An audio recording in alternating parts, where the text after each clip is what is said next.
مسجد کا کام دوبارہ سے جو ہے شروع ہو چکا ہوا ہے، اس میں پلستر وغیرہ شامل ہے اور دیگر کام ہے،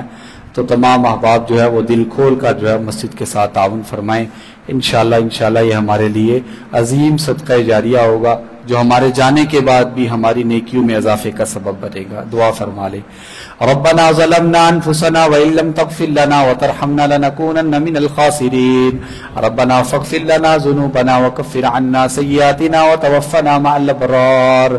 ربنا هب لنا من ازواجنا وذرياتنا قرة اعين واجعلنا للمتقين اماما رب إني لما أنزلت إلي من خير فقير اللهم إنا نسألك علما نافعا ورزقا طيبا وعملا متقبلا اللهم إنا نسألك الهدى والتقى والعفاف والغنى اللهم إنك عفو تحب العفو فاعف عنا اللهم إنك عفو تحب العفو فاعف عنا